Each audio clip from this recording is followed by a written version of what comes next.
session of the SmartSat conference. This session, we're going to focus on the professional development for PhDs and the students and how these PhD students can engage with our industry partners. I'd like to set the session by welcoming our SmartSat CEO, Andy Coronius, who will be the host of this session. Welcome, Andy.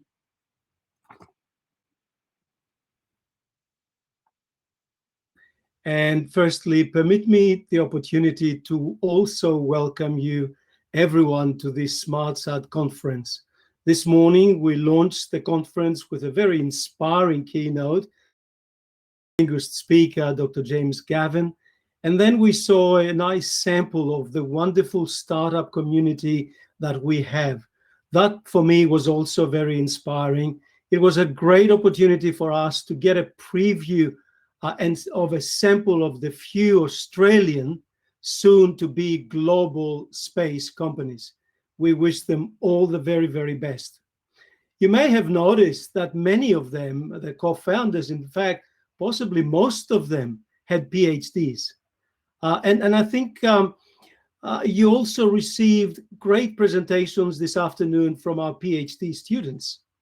We firmly believe that higher degrees are really a force multiplier for our industry, and we want to support them. We want to nourish their work, and as Wei said, not only we would like them to, in fact, we would expect research excellence, but also we want to help them to shorten the path between a PhD and industry readiness, and between the PhD and entrepreneurship readiness. That is very, very important to the SmartSat CRC. We have this afternoon 3 speakers, Andrew, Chris, and Alex, who are eminently qualified and experienced in this area. And I am certain that they will provide us and the students great insights from their careers and from the way they have approached this. I will introduce them individually, and I will also ask you to post your questions. You know the process. Please post your questions to the live chat, and we will address as many as we can, as many as possible as we can after each presentation. We'll start with Dr. Andrew Barton. Andrew is an aerospace engineer who has worked in many diverse roles in the space industry. Indeed, he will share some of those experiences with us. He's worked in government, he's worked in private and non-profit organizations. His most recent role was with some of our startups, particularly Fleet and Southern Launch. And as Tim said this morning, Andrew is a very actively engaged with the startup ecosystem, our startup community. He's an advisor, a mentor, and a facilitator for the work that they do. And of course, he's also a fellow board member of Aurora. He's finally a very valuable member of the SmartSat CRC. So over to you, Barto. Thanks, Andy, and hi everyone again. Andy didn't actually mention my current role at SmartSat. So I'm a research program manager with SmartSat and have been working with Andy and the team since February this year. And I got to say, it's an amazing team, and it's an amazing experience. I'm really enjoying every moment of it. So I was a little bit surprised that I was invited to talk on this topic. I kind of am more involved now at getting SmartSat research projects funded, and essentially getting those PhD graduates interesting research to do in sort of postdoc capacity. But it is true that I do have a connection to CRC PhDs myself.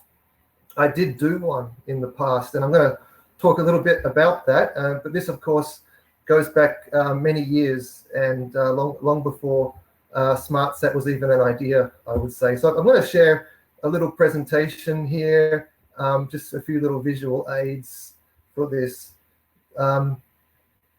So just pulling this one up. So the CRC that I did my PhD with was the Cooperative Research Centre for Advanced Composite Structures. And that was, it went through at least 2 terms of 7 years. I don't know if it went to a third, maybe someone in the audience might chime in and correct me. And I believe it now has become a sort of standalone company that's still doing work in that area. I also got a little bit of a boost in my career from the CRC for satellite systems.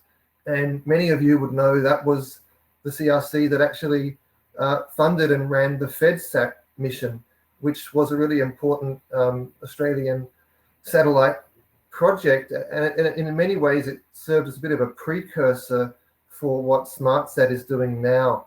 And I'm very happy that many of the people who were involved in that CRC and I'm working on FedSat are now back in the SmartSat community, even though there were many years when there wasn't a kind of active space research CRC. And of course, SmartSat, where I am now as a research program manager, and also last year supporting out already with Aurora on the board there. So I'll jump into a little bit more of this, but I just wanted to show that that was kind of this main arc that my career has taken through the CRC ecosystem.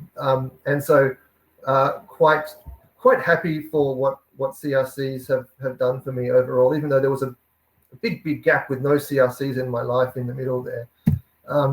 So I kind of put this together as for some other presentation, but it kind of talks a little bit to, I guess you could say, the complexities or intricacies of my career that Andy was alluding to. So if you forgive me for this, I hope it's not too detailed or too boring, but I'm going to run you through my career from the beginning to today, and it goes back to 97 when I finished my bachelor's degree at Sydney University, and that was aeronautical engineering. At the time, the CRC for Advanced Composite Structures was already active, and it was kind of talked about in the faculty, and so I kind of got interested in that, and knowing that had, you know, some solid connections to industry, which was interesting as well. So I then got into the PhD program. Oh, sorry, I shouldn't go that far already. I even did my undergraduate internship at that CRC for 3 months. So I had the chance to work alongside many of the CRC staff members and see some of their projects. The main partners of that CRC were Boeing and Airbus, who were doing aircraft structures, and a whole bunch of other smaller organizations also who were in that aircraft structures business. So I chose a PhD topic which kind of was leveraging my my undergraduate and that CRC experience in aircraft structures, but also reflecting my personal goals, which was to get into the space industry. At that time, there really wasn't a space industry in Australia. There wasn't a sustained one, certainly, until recently. So I kind of always knew that I'd be looking overseas to develop my career further. And indeed, that's what happened. But I felt like doing a PhD, particularly a PhD linked to industry in some way, was a pretty good stepping stone to help building such a career overseas.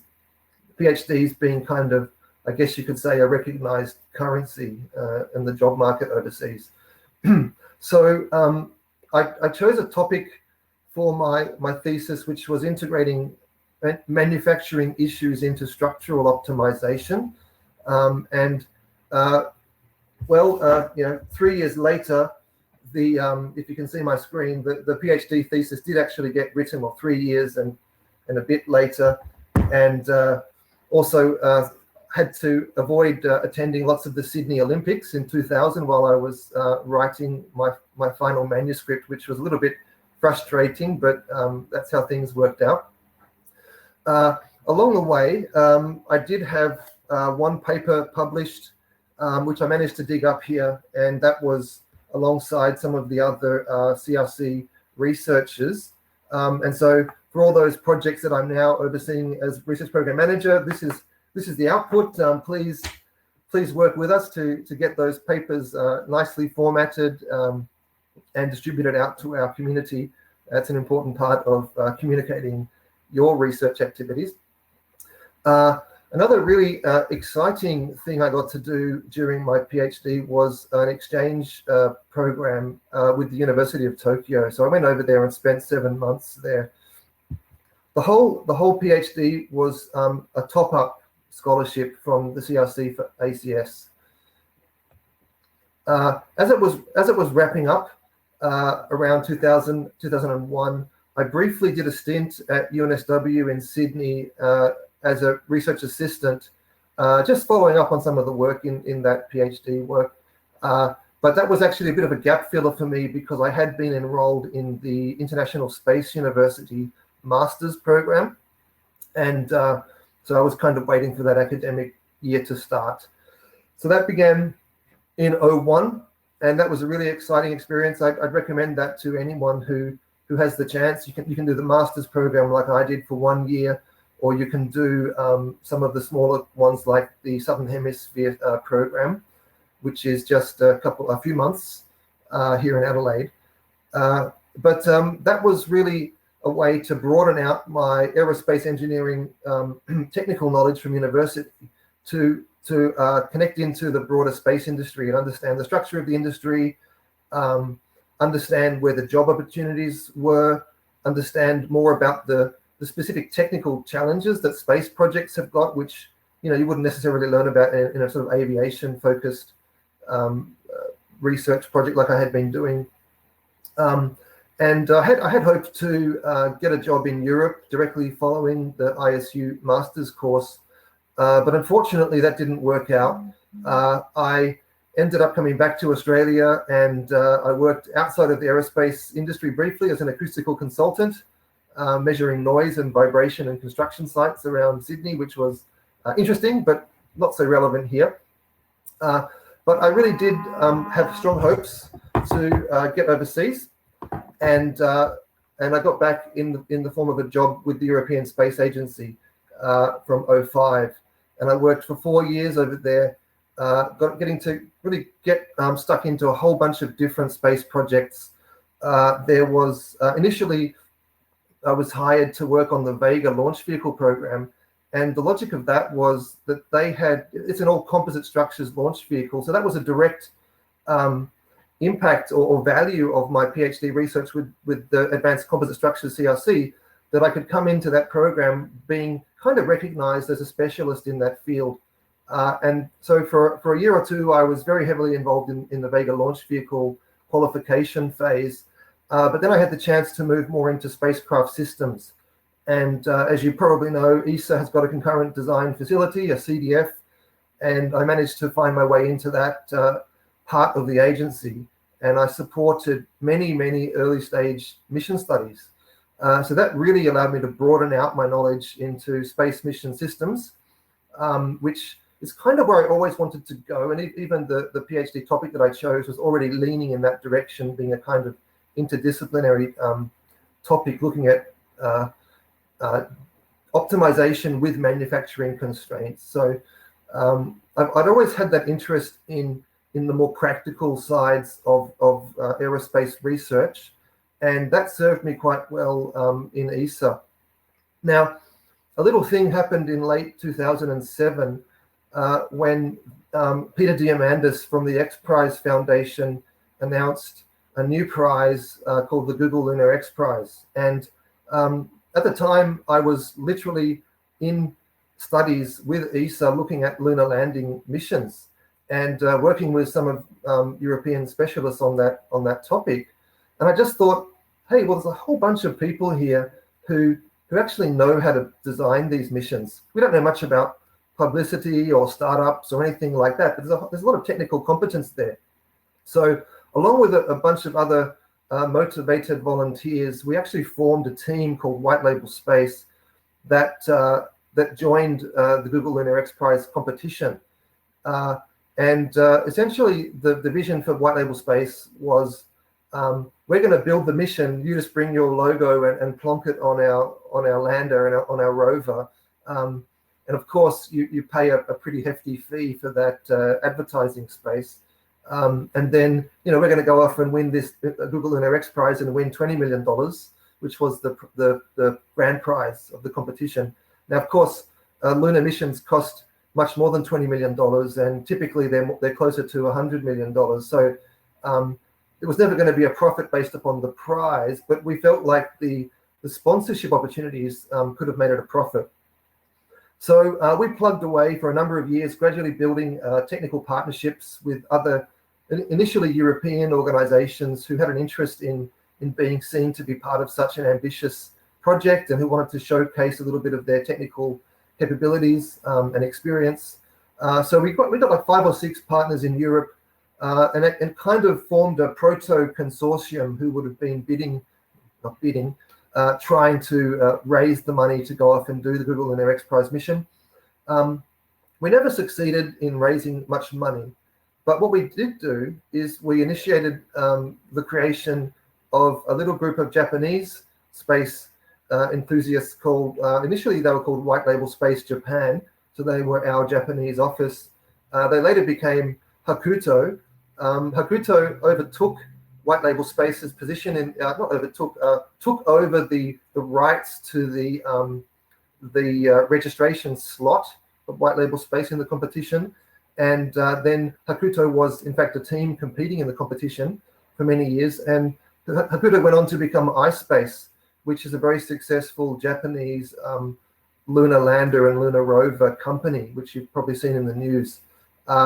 So that was one of the great success stories out of Google Lunar X Prize, and it was really a pleasure to help in the early stages of that company's formation.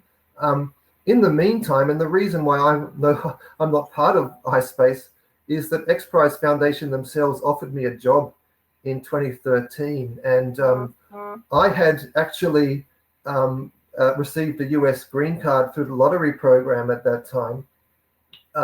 And I'd been looking around the US for jobs, and I'd been very interested in the sort of private space system ecosystem in the US, which at that time was actually already starting and doing very, very well.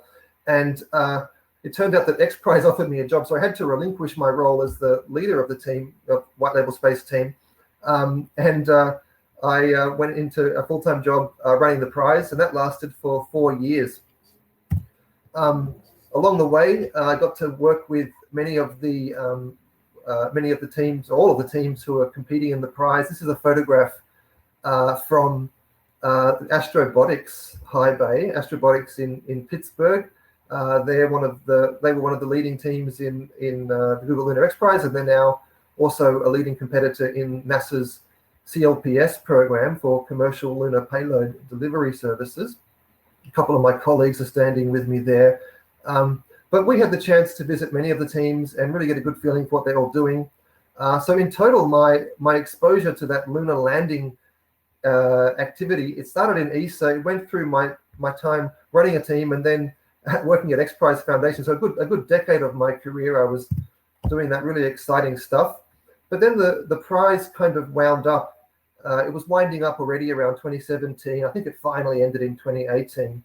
But by that time, there was a young and interesting lady called Flavia Tata Nardini who had been pursuing me through LinkedIn for over a year.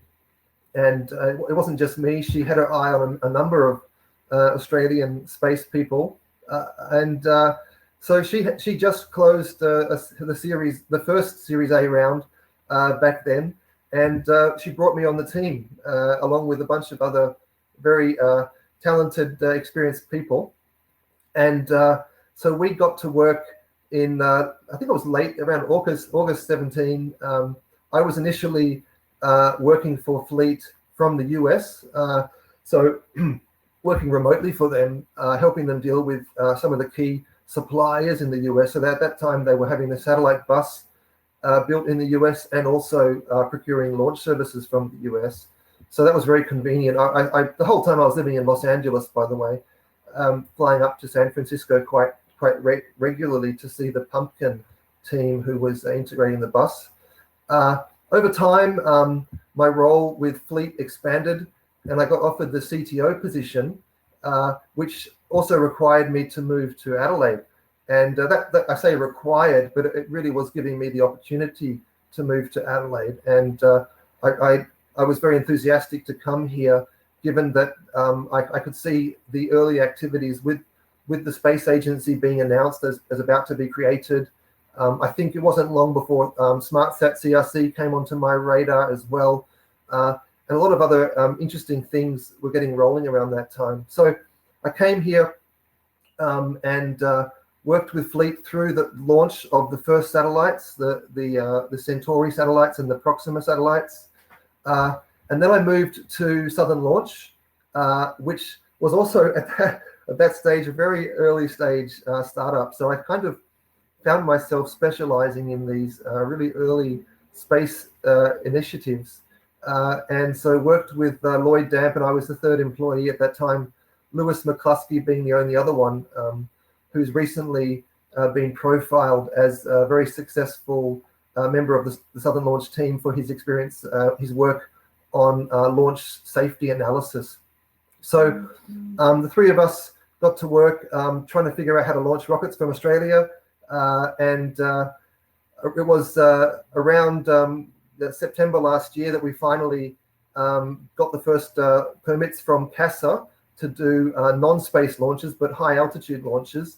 And only shortly after I left Southern Launch to join SmartSat, we saw that Southern Launch managed to get a space agency license for launch out of the Whalers Way facility.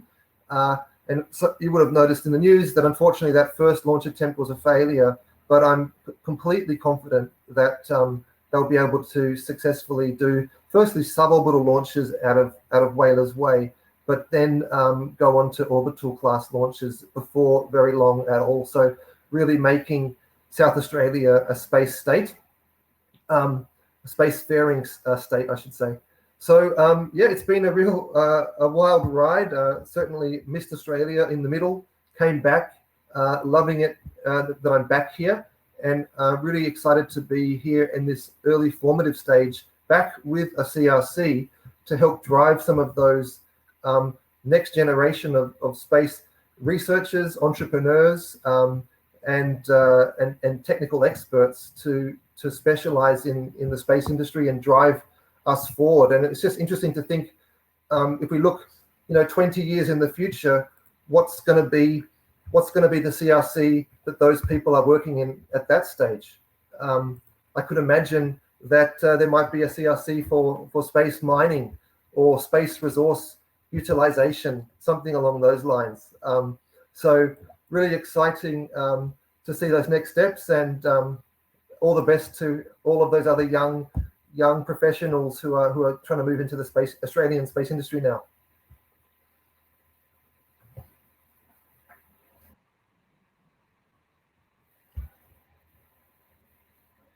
Very much for that presentation, Andrew. What a great career path. Get an aeronautics engineering degree and see the world. And what luck do we have that you ended up at SmartSat. Thank you very much for sharing your journey with us. I encourage colleagues to put some questions on the live poll, but whilst we're waiting for that, may I ask a question of you, one or two questions of you, Andrew?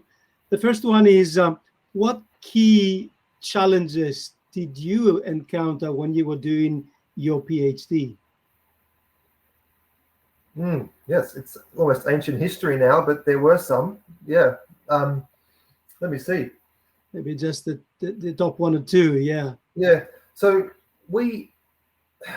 it's really, I suppose, a technical answer. What we were trying to do is look at taking existing software tools for optimization, which were not really fit for purpose for use within industry for design purposes. They were really academic tools, and just trying to find ways that they A, might be useful to solve industry problems, but B, what were the features that you'd need in that sort of industry-ready version of the software that would be usable. So the challenge was really speaking to those people involved in aircraft design and understanding how they went about it. And I guess that was the beginning of me realizing that design is a very complicated thing, and it means many things to different people. So there wasn't really one answer to the question. There were many answers. Oh, I'd like this. I think that would work. Well, I don't even do that kind of thing. So being a PhD researcher is really where you've got that independent responsibility to synthesize information that's very disparate and actually come into something that makes sense. And so I feel like that was a really major achievement or activity for me. And then do you say that your PhD then guided you through your career? I often thought back to my PhD research when I saw things in my career that related to it. So certainly, like I just mentioned, design, I always tried to stay very close to the topics of space mission design. And so in my PhD, I learned about the theory of optimization, multidisciplinary optimization, and that really helped me to put a bit more context into some of the challenges. Oh, that's a constraint. That's an optimization constraint in the design process, or that's an objective. Simple concepts like that, which you don't really know unless you've sat and looked at them for many, many months. And then what I also noticed is that having done independent research and written papers that had to get approved for publication, I also had above average writing skills and sort of communication skills in terms of organizing information for other audiences, particularly technical audiences. And so that was definitely something else that I recognized that I'd gotten from that PhD experience. Thank you very much, Andrew. And in the interest of time, we'll go to the next speaker. Thanks again for a great presentation, Andrew. Thank you, my pleasure. Okay, we'll now move to our next speaker, which is Professor Chris Fluke. Chris is the SmartSat Professorial Chair in Space Systems, Real-Time Data Fusion, Integration and Cognition. He is a professor at Swinburne University, undertaking a lot of R&D activities to help the industry, very focused on industry. He holds academic qualifications and positions, an academic position at Swinburne at the Center for Astrophysics and Supercomputing, and was the foundation director of Swinburne's Advanced Visualization Laboratory. His primary research interests are in advanced visualization, and he's helping us with a number of projects in that area. And of course, that helps us accelerate the discovery of data-driven contexts and understanding the insights of data. Thank you very much, Chris. We are looking forward to your presentation. Hi, I'm Professor Chris Fluke. I'm a SmartSat Professorial Chair at Swinburne University of Technology. And today, I'd like to share some advice about how to make the most of your PhD. This is fairly general advice. Some of it might be appropriate to you, some of it you may disagree with, and that's completely okay. But hopefully you'll take away a couple of ideas that you can go away and think about in more detail. I want to start by asking you a question. Why would anyone want to do a PhD? And more importantly, why did you choose to do a PhD? There's lots of very good reasons why anyone chooses to undertake postgraduate research study. For many, it's a pathway to an academic career. It's an important stepping stone to move and develop the required research skill and the research leadership to have a fulfilling lifetime's work in academia. You may have a personal interest in the topic, and in fact, being interested in what you're doing is an important part of being successful as a PhD student. Completing a PhD might simply be the attainment of a lifelong goal. You've always felt that you'd like to do a PhD, so why not? It could also be that you're interested in developing some very specific skills, and they could be research or technical or more generally problem-solving skills. They're going to make you even more employable than you already are, or that might allow you to become an employer or enabler of others, creating your own businesses, your own products, your own services, and developing perhaps some new technology or service or idea that has a real potential for impact. Regardless of what your personal PhD research topic is about, it's important to get the fundamentals right. Dive into your topic as much as possible, because that's a really great way to start and stay motivated. A PhD can be quite a long journey for many, and motivation comes and goes. It's a bit of a roller coaster. In fact, I sometimes feel if research isn't a roller coaster, then you're not doing something quite right.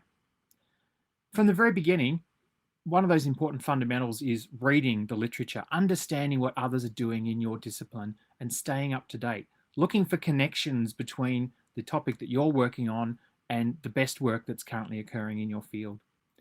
But also, take control of your research activities as soon as possible.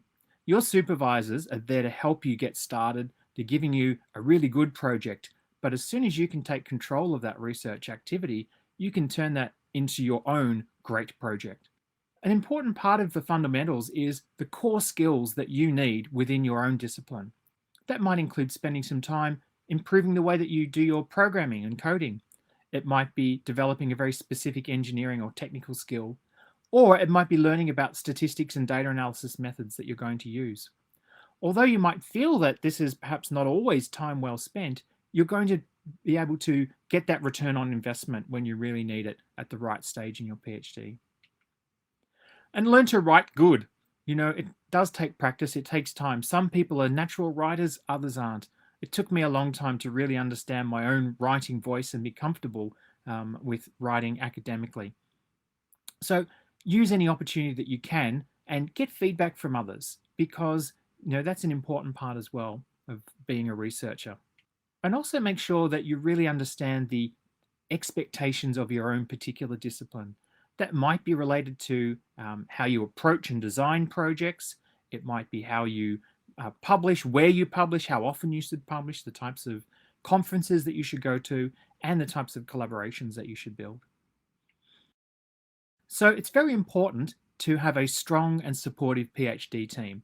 And there are a number of different members of this team, and they're all equally important and will grow in prominence at various stages of your candidature. First, we have got the core team of supervisors who are there to guide the research, who will give you the most feedback and support as you go. You might have a combination of supervisors. Likely you'll have a primary supervisor and maybe one or more associate supervisors, and very probably an industry supervisor as well. You should set clear expectations with your supervisors about where and when you need to meet, how often you need to meet, and the types of support that you need, because that's going to change at different stages along the way. Next, there's your local research team, which includes your PhD peers. And it's great to have a group of people that you feel comfortable talking about your research with, showing them what you're doing, getting ideas, but also seeing what they're doing and looking, are there more connections that could be built? And that can then lead you on to building new collaborations. They could be either with Australian collaborators or international collaborators as well. And having a good mix of both is really important.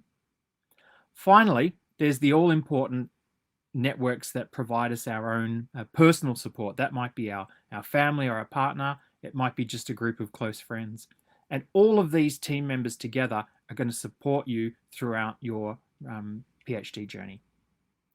So collaboration is a really important skill in research, and your PhD is perhaps the first time where the process is available for you to start forming those connections and collaborations.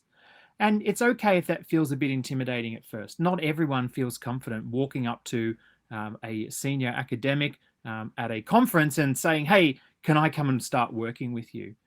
But often you'll find that people are very keen to talk to you and about your research and hear what you're doing, and you never know where a new connection or collaboration could begin or where it could take you. So if you're making professional links outside of your institution, look at opportunities to go and visit these people. Don't create a network just to say, I've got a network. It's there for a purpose. A collaborator can help you to see a different way of solving your research problems. they might be able to give you access to a very different type of facility that becomes crucial to you. Plus, stepping outside of your own institution is an important part of understanding the broader research environment. Additionally, when you're working with your industry partners, there's a real chance to understand how they work. What's the difference between their approach to research and development compared to the university approach? And really, for an industry partner, what do they need? What is the problem that they are challenged by, and how might you be able to help them solve their problems? And then an important part of collaborating, and this can also take a little bit of time to get right, is to find people that you like working with. It's always easier, more enjoyable, and more inspiring to work with a group of people that share common values with you and that are supportive and encouraging of you. So an important additional part of building those networks is finding a mentor. A mentor is someone you trust, they're on your side, they're there to get some advice from, they're there to diagnose problems with, but they're probably not going to be part of your immediate research team. It's good to have a mentor who's perhaps at least 1 or 2 steps removed from your immediate research goals. They might not even be a mentor that's in the same discipline as you, but there's a real opportunity for you both to think about the way that you approach research, the way that you approach some of the challenges that you face, and learn from each other. Because there are a lot of different challenges you're going to face as a PhD student. And a good mentor can help you to navigate through some of those difficulties, give you some perspectives from their own experiences, and give you some suggested ways to approach and solve some of the problems that you may encounter. A lot of the time, problems arise because we don't quite communicate clearly. So communicating with everyone is very important, both how you communicate with your supervisors, your research team, your collaborators, but also the broader community. And really taking advantage of opportunities to talk about your research to other people, whether that's giving a seminar or a journal club style activity within your local group, whether it's going to visit another university and giving a talk there, whether it's going to a conference and presenting your work to an international audience. Every time you talk about your research, you'll understand it better, you'll be able to communicate it more clearly and more completely to others, and you'll get a sense of which parts of your research others are confused by or interested in, and then you can modify the way that you're communicating that in order to solve any problems that are arising. But an important part also of communicating, it's not just a one-way process of you talking, you also need to listen to other people. See how they present similar ideas, learn from them, look for connections that can grow between the research that you're doing and what other people in your discipline are doing. But also people outside of your discipline. I particularly enjoy opportunities to work across traditional boundaries, and that's often where some really interesting and innovative new ideas can arise. You can also play an important communication role to the general public and also inspiring the next generation of researchers who are hopefully going to follow in your footsteps. This can include all sorts of different types of public communication. If there's an opportunity to go and give a talk to some group or society, or even just a more general public talk, think about whether you can take advantage of that. You're going to become increasingly an expert in your area of research. So why not share that expertise in a nice way with a broader audience through maybe writing an article for something like The Conversation. Finally, you might like to connect with your local school. Their schools are always on the lookout to hear about the experience from different types of occupations, and you might find that you have a passion for working with school groups to help them become inspired to go into research, or at least to understand the importance of research and development in their lives. So as I said earlier, it can be hard to stay motivated. And one of the ways that you can do that is to make sure you have a clear vision about what you're trying to do. PhDs are a dynamic experience. The topic that you start on day one might not be exactly the same as the topic that you finish up with at the end of your thesis. So one way that you can maintain that motivation is to really make sure that you're doing what you enjoy, and that will help you to enjoy what you're doing. You can develop your particular research interests and pursue ideas that you find interesting. It might be possible to even steer the direction of your PhD in a slightly different direction than even your supervisors had imagined, as long as you're doing that and you're communicating the reasons for that so that there's a shared sense of purpose in any new direction that you take. Because at the end of the day, it is actually your PhD, and you have to write it and you have to be proud of what it is that you've done as the completion of all of your hard work. I think it's important to be useful, and I think it's also important to be visible, but for the right reasons. I'd encourage you to think about whether you have already a niche skill or could develop a skill that allows you to become the go-to person for that activity within your local research group or even more broadly. When used effectively, this is a really good way to help build your reputation as the person to go and ask for help with that particular problem. But at the same time, you have to be very careful that you don't allow those activities to absorb too much of your time. And learning how to say no or how to say not right now is a very important skill. It can be very easy for you just to say yes all of the time anyone asks you to come and do something. But that niche skill can help you stand out from the crowd. So when you step back and think about your PhD journey and what's ahead of you and what you've already achieved so far, that journey is just as important as that final destination, that the completion of the thesis, the submission, the examination, and ultimately your graduation as a newly minted PhD. But I'd encourage you to be realistic and also be strategic in how you approach your research. A PhD is not a Nobel Prize, and you cannot solve every single problem that you encounter perfectly. Sometimes you do have to accept that good enough is actually good enough. If you spend all of your time perfecting every single component of your PhD, then you are going to face a rapidly ticking clock and a chance that you won't quite be able to explore as broadly and as deeply as you need to do. So two concepts that I find quite useful are the ideas car park and the graveyard. My students are constantly coming up with lots of interesting new ideas that might be nice to work on, but would perhaps be too much of a distraction right at the moment.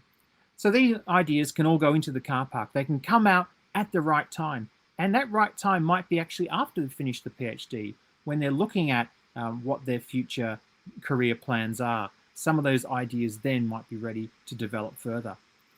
But also sometimes ideas, look, they're good, they're interesting, but they really belong in the graveyard. We don't need to bring them back out.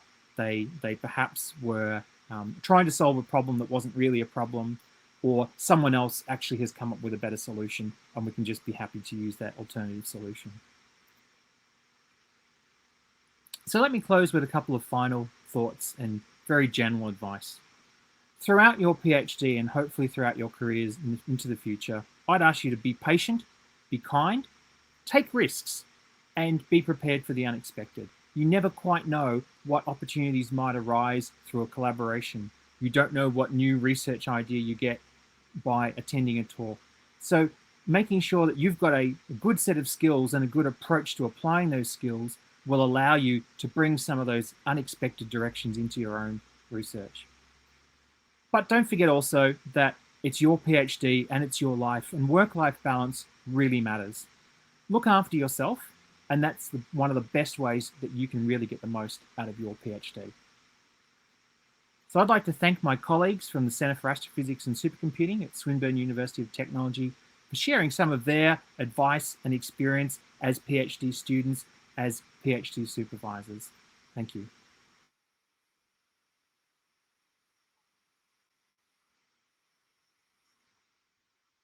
Thank you very much, Chris, for a presentation rich of very specific advice. I think that this type of this video, in fact, should be a must-watch for all of our PhD students. Thank you for preparing it. I think not only for PhD students, but I, as a CEO, need to learn how to say no more often. There are some quick questions that, in fact, a couple of the questions were meant for Andrew, but I'm certain that you'll be able to answer them briefly, if I may ask. One of them is, do you have any suggestions that you could share about your younger self? So suggestions I might give to my younger self? To your younger self. So I think a lot of what I just presented, I wish I had known and thought about. Right.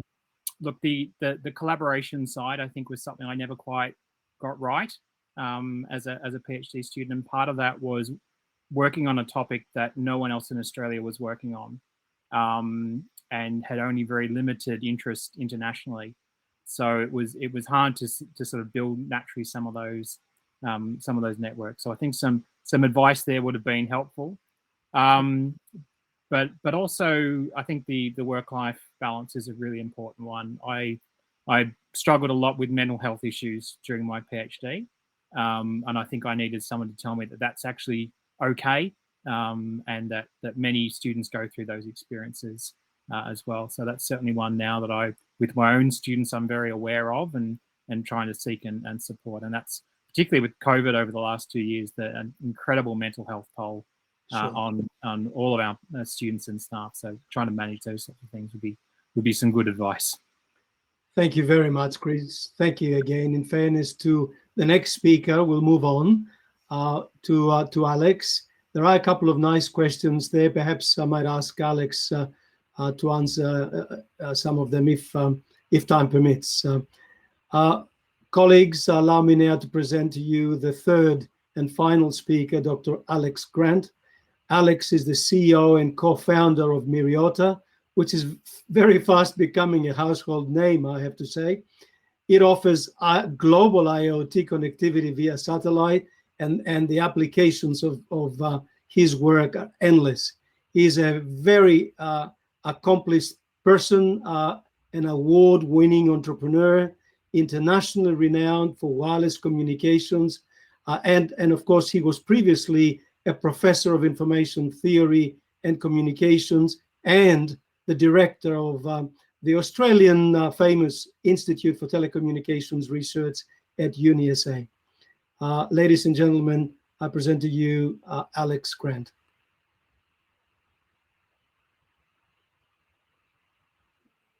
All right. Well, if you're here in this session, I'm going to assume you want to make a difference in the world. So that's what I'm going to talk about today. Asterisks might actually require being different. So let's find out what we mean by that. So thanks, Andy, for the introduction. And when I was asked to do this talk, I was asked to talk a bit about the interaction between, let's say, PhD students or academic research and industry. How do I get my research into industry? And so let's do really quickly my background. So I did a PhD at UniSA, postdoc at ETH in Zurich, and then came back to UniSA and did a bunch of different things at UniSA, which Andy talked about. Above that line there, they're the companies that I worked with over that period of time, or at least some of them, some of the ones you might recognize, including beginning with Telstra, who funded the lab and paid for my PhD. So I had a really good set of initial conditions that put me on a path where all along my academic research career, actually in reality, I was an industry researcher who happened to be employed by a university. In 2014, I jumped out. I got to sort of escape velocity and founded Myriota. But as you may or may not know, I was also involved with another startup, Coda Wireless, that does car-to-car connectivity and self-driving cars. Myriota, we do IoT via satellite.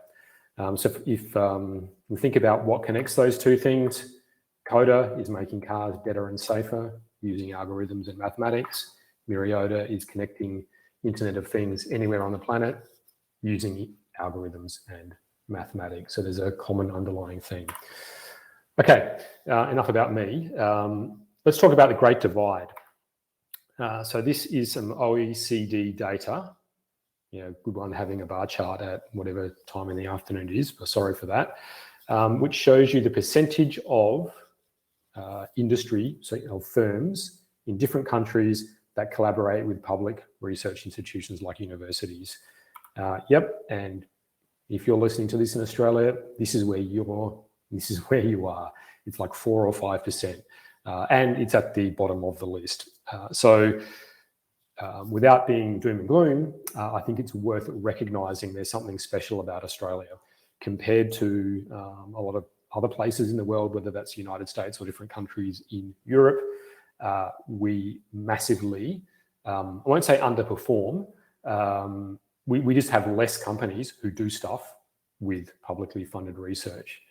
Let's look at this another way. Who employs researchers? And the blue bars here are the percentage of researchers employed in industrial firms. And then the red and green is government and higher education. And so Australia, 30%. So about a third of people who are doing research are based in private enterprise. Everyone else is in the public sector. And if we look at some of the powerhouses to the left of this, it's completely the other way around. So, perhaps those two things you just talked about are somehow related. I guess I want to emphasize it can be challenging to make connections between research and industry. And in fact, even the way that Australia talks about that, when people in Australia say research, they almost always mean university, as opposed to industry, which means non-research. And that's something I want to tackle and maybe give you some things to think about for your own careers, whether you stay in academia or whether you become employed in industry. I think it's not a secret that there's an academic vicious cycle. So you do some research. The reason you do the research is to get magical brownie points like citations and H indices and blah, blah, blah. And then you wave those in front of people who have the funds to give out. And if those numbers are big enough and your story is good enough, then you or your lab or whoever's applying for the money gets more money, you do more research, get more metrics, and around you go. And it's really a closed loop cycle. And like a vicious cycle, I would say, sorry to say, is not a euphemism. I think it is actually very vicious. The main fuel, so the gas that pours on this fire that makes that cycle go around and around, is all of you. It's PhD students. You are the serfs who are farming the land for the people who are applying for that funding and sponsoring those big research programs.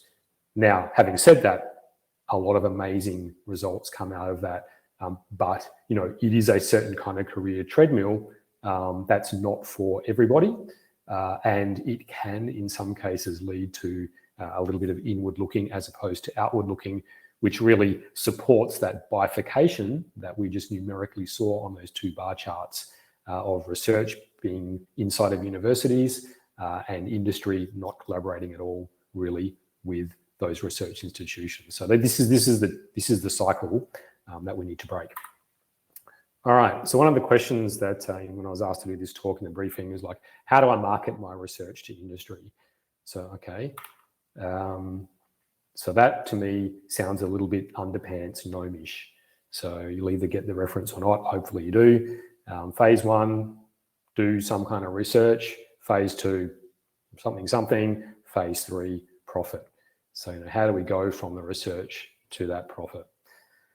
Well, let's take a bit of a detour, and I'm going to show you the 3 most significant research papers that I think are in the entire history of telecommunications theory. Paper number 1, published in 1948 by Claude Shannon, working at Bell Laboratories in the United States. Paper number 2, a conference paper published by researchers in France, the lead researcher working for France Telecom. Paper number 3, one from 1999, and a contemporary of mine, working again in Bell Labs at Murray Hill. That's interesting. So 3 of what I regard as the top papers, and very deep. If you work anywhere in anything closely related to computer science or communications, you know the name Claude Shannon, really began the digital age. Yeah, did that out of an industry lab. Okay, yeah, it's 1948. Question to ask yourself today is, what's today's equivalent? Who are the Claude Shannons working in which companies, where in the world? So in answer to how do I sell my research to industry? Well, actually, don't try and sell your research. My advice is look for collaborators.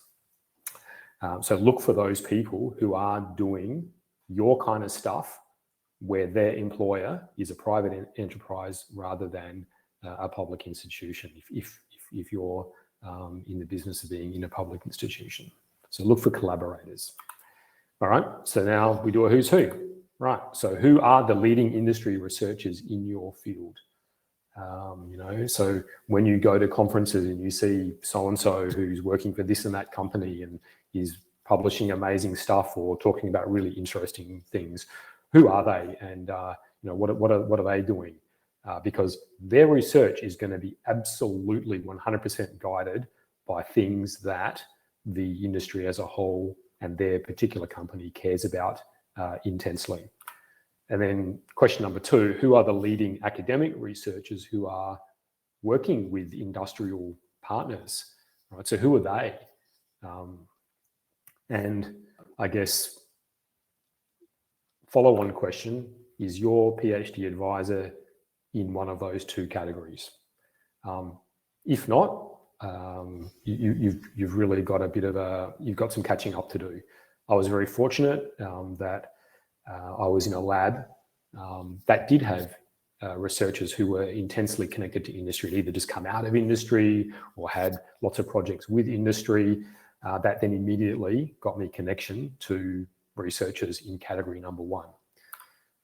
And where's the action globally? We just saw Australia's hard, and you shouldn't write it off. One of the solutions: start your own company and fill that full of PhDs. It can be done. But where is this stuff? Where is it hot globally? If it's not Australia, well, do research collaboratively with people that are not in Australia. Absolutely, encourage you to do that. So find those people and work with them. That's how you make it happen. Now, when you are, we both at Myriota and at Coda, we would have people all the time from all over the world approaching us, wanting to work with us.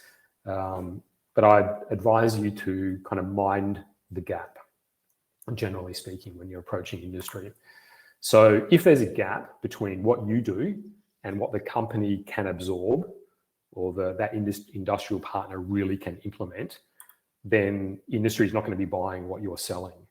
There's a lot of companies who their idea of innovation is switching from Microsoft Word to Google Docs, right?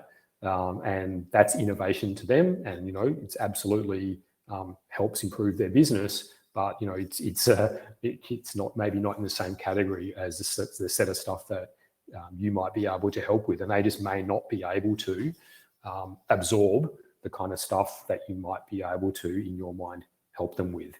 You need to find a partner that's closer, who's kind of buying what you're selling. So on your side, if there's a gap between what industry is looking for and the set of things that you're interested in doing, well, you're not going to be interested in working with them, and you won't be selling what they're buying. So in either case, there's not a product market fit, and you'll just struggle.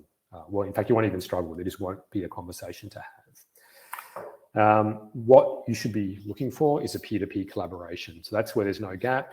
You're both interested in working on the problem. You might have different employers, but your interests are aligned, and you'll be driven by doing fun stuff together that is meaningful. All right, cave hubris. Beware of hubris. I think in Australia in particular, academia can have a bit of an ivory tower thing going on. So I'd say that being employed in a university doesn't imbue you or your research with magical properties. Now, you could absolutely be a world-leading researcher, and you may have got a leg up because of the research environment, the facilities, the people you've worked with. But that's because you're amazing, and all the people around you contributing to that. But that's not a given. Just because you work at a university doesn't make you a wizard, Harry. And I think the last speaker touched on this a little bit as well. University research quite often is kind of student homework, and its purpose is research training. It's teaching you how to conduct research. That's the actual thing you're learning. Not the, yes, you are picking up, the awareness of the literature and what's what, and some particular technical skills, but the meta thing you're learning is how to research. and hopefully, and this is really important, how to network and collaborate, because that's the thing you're going to need regardless of who you're working with and who employs them. And hopefully you're doing all of this on a global stage. If your connections are all kind of domestic, I'd really encourage you to break out of that. All right, so here's two axes. On the bottom, knowledge creation ranging from incremental scholarship through to fundamental breakthrough, and on the vertical axis, applicability ranging from completely impractical or maybe even totally impossible up to elegant, practical and implementable things. So, top left is just daily engineering practice, stuff that people do on a day-to-day basis to churn out products. And I apologize for the engineering lens of this, but that's my background. Bottom right is that far out weird stuff that is amazing contributions to human knowledge, and who knows, might be useful in 50 years' time, like the paper in 1948 from Claude Shannon that just blew everyone's mind and started an entire digital revolution. I'd advise you to flex up and down this curve. Don't sit up in the tower in Hogwarts aiming for that bottom right and thinking that the top left is somehow beneath you or not worthwhile or things like that. Particularly in the applied sciences like engineering, you need to traverse up and down that curve. And if we ask ourselves with all honesty, myself included, where do most PhD theses land on this plot? They're kind of there. Yes, they're pushing knowledge forward a bit. Are they, do they have really practical outcomes? Sometimes, but not really. You just don't have enough time quite often to really land on the amazing outcomes, which is the top right, which are game changers, fundamental breakthroughs that you can actually do something with. And that's really the gold. Now, of course, doing that on purpose is really hard / you need to be lucky, right place, right time. But, how do we get there? Well, one advice I'd give is don't focus on solving problems, focus on asking the right questions. All right, how do we do that? Most breakthroughs actually occur by asking some kind of different question. So finding the right problem to solve. And once you ask the right question, the problem quite often solves itself in very unexpected ways. Don't be afraid of simple problems. So again, don't be kind of, oh, it's too easy, I'm not going to look at it. And we'll just come back to that. And particularly when you're talking with industry, don't try and force a problem to fit your previous research outcomes. Really dig into what is the challenge here? What is the possible solution space that needs to be explored? So, don't be a hammer and make everything a nail. Like, what's the actual thing that's going on? What you should be looking for is the opportunities to leverage your ability to do research and your experience, not your portfolio of greatest hits from the past. So coming back to those simple problems, if industry is putting something in front of you and you say, that's just an easy problem. Okay, well, then it has an easy solution. You can solve it quickly and then maybe introduce some new aspect or introduce complexity and go back and ask, well, is that a simple problem? However, actually it turned out it wasn't so easy. Well, it wasn't so simple after all. All right, you've got yourself a research problem and away you go. So you should be viewing industry partners as a problem source rather than a funding source. And if you get a good collaboration going, well, the funding will come one way or the other. Finally, I want to emphasize that success is making the world a better place. So you need to focus on the outcome, and it's actually the impact that matters, brackets, not the impact factor. Publications and journal quality and citations and all that stuff are side effects of success. They're not the success itself. All right. So if you actually succeed in changing the world, yep, you'll probably get some of those things. At the same time, if you actually succeed in changing the world, you probably also will end up in a position where you might not even care about things like that. They'll be there, but they won't be the things that matter to you. You will have put a dent in the world and made things better for everybody. If you do focus on those things and they do matter to you, well, welcome to the vicious cycle, and and wish you all the best running around that vicious cycle. So here's a little Venn diagram to finish things off. things that matter, things you can control, and things you enjoy. And, you know, focus there, regardless of who your employer is, and work with people who are in that same bit of the Venn diagram as you. And, you know, if you do that, you know, good things should happen. All right, so 3 things to remember: collaborate, look for questions, and change your world. Thanks.